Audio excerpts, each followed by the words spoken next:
E se o Fukuda dobrasse a aposta no talento ofensivo do Ashito e simplesmente rasgasse o plano da lateral?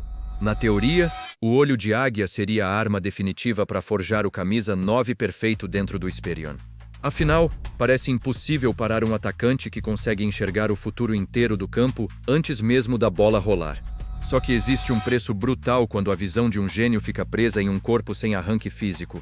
Essa teimosia vai custar o maior título do clube e reescrever o destino do protagonista para sempre. Bora descobrir. Na história original, logo após os primeiros jogos do time B, Fukuda chama o Ashito no escritório e joga um balde de água fria. Ele aponta 3 defeitos fatais no garoto. Falta arranque nos primeiros 10 mentes, a posse de bola some sob pressão e é impossível criar jogadas rápidas contra a marcação. Pior ainda, Fukuda avisa que essa lentidão é de nascença e nenhum treino no mundo vai consertar isso. É por isso que, na história que você conhece, ele converte o garoto para lateral esquerdo. Só que nesta linha alternativa, a conversa a portas fechadas com o assistente Nozomi toma um rumo bizarro. Em vez de seguir o plano que tinha desde o recrutamento em Futami, Fukuda recua. Ele decide se agarrar ao instinto de gol que ainda enxerga no garoto. Apostando tudo no olho de águia, o treinador decreta que Ashito continua no ataque. A ideia agora é usar o garoto como um falso 9, recuando para armar o jogo e compensar o corpo com a mente. Por que o Fukuda ignoraria a biologia e faria isso? Por puro orgulho de provar que a visão suprema de um gênio consegue atropelar qualquer limite físico. Quando recebe a notícia, Ashito reage com uma euforia cega. Ele comemora a permanência no ataque com unhas e dentes, ignorando completamente que o próprio corpo é uma âncora prestes a afundar. E com isso, o lateral revolucionário do Esperion morre antes mesmo de nascer nesta linha. Daqui em diante, a falsa segurança toma conta. Com a cabeça livre da pressão, Ashito abraça a nova função nas rodadas seguintes da Liga Metropolitana. Ele veste a camisa 10 do time B, só que joga bem recuado, flutuando no meio de campo como um falso 9. A tática arrasta as defesas adversárias para o caos. Ashito puxa a marcação para o meio e esvazia a área inteira. Sem entender direito o que está fazendo, o instinto dele mapeia o campo e solta um toque de calcanhar às cegas. A bola encontra o Togashi subindo como um trator e o zagueiro fuzila direto para o fundo da rede. Na história que você conhece, o Ashito marcou gols heróicos nessa fase. Aqui, ele não balança a rede uma única vez. Só que ninguém liga para isso. O novo camisa 10 distribui assistências perfeitas e o time B atropela os adversários um por um. A imprensa elogia a revolução tática do Fukuda, e os próprios companheiros compram a ilusão de que o garoto é um gênio intocável. O problema é que ninguém percebe a armadilha. A visão perfeita está escondendo um corpo que não arranca como o ataque exige. E com isso, a ilusão de que a mente resolve tudo afasta de vez o fantasma da lateral.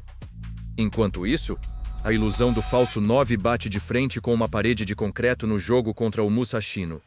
O adversário sobe as linhas e joga com uma marcação alta que sufoca o meio de campo do Esperion desde o primeiro minuto. E é aí que a realidade cobra conta. A mente vê, o corpo não. O camisa 10 enxerga os buracos na defesa perfeitamente, mas simplesmente não tem a arrancada nos primeiros metros para chegar na bola. Dá para ver isso em um único lance.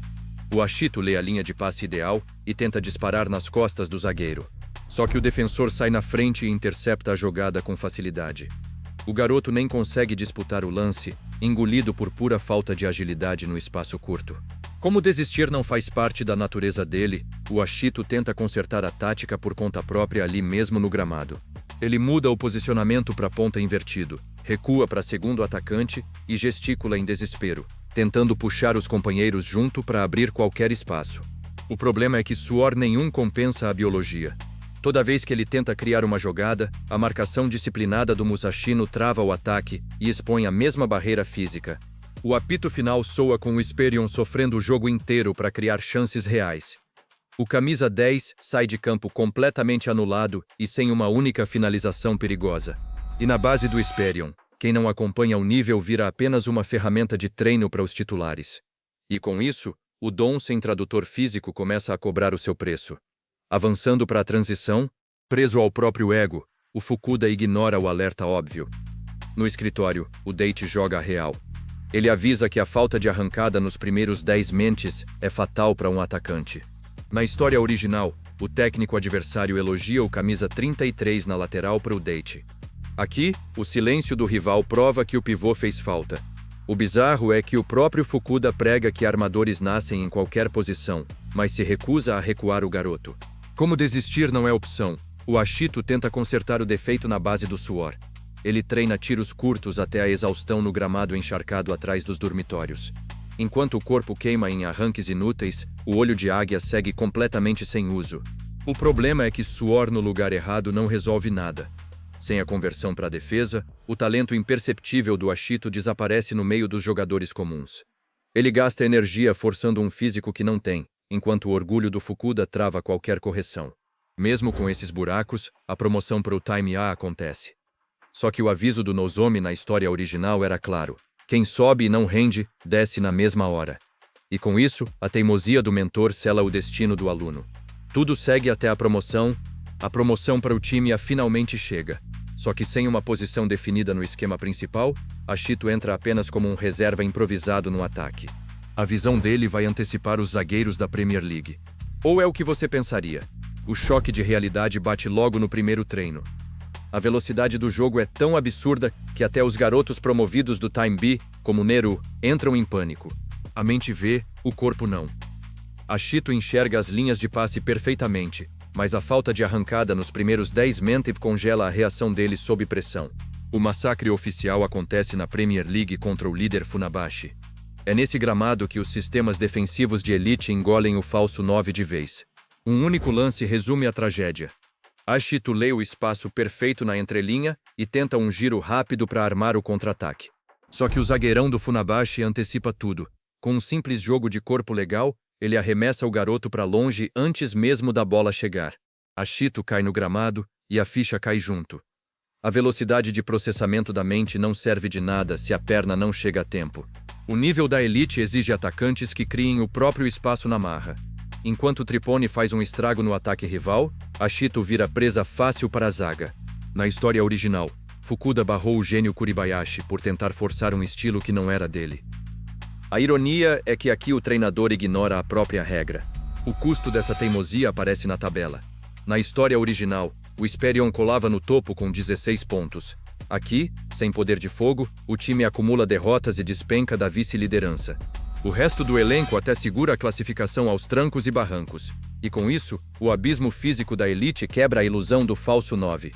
O que nos leva à final, mesmo tropeçando na tabela, a defesa do Esperion faz milagre e arrasta o time até a grande final contra o Aomori.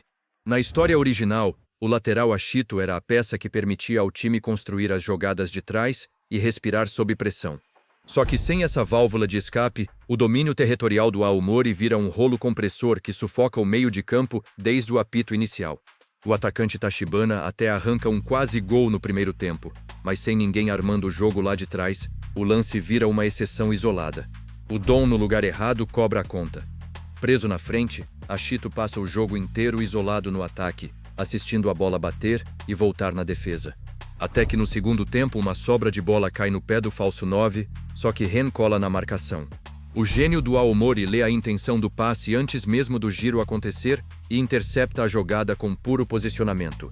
Sem arrancada nos primeiros metros para proteger a bola, Ashito perde a posse e vê o adversário passar com uma facilidade irritante.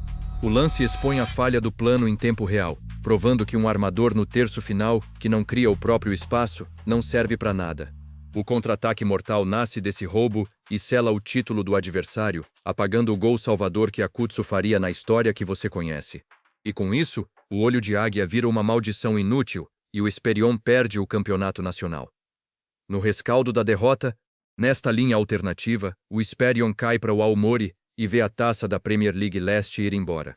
O vestiário pós-jogo afunda em um silêncio absoluto. Fukuda encara a prancheta pendurada na parede.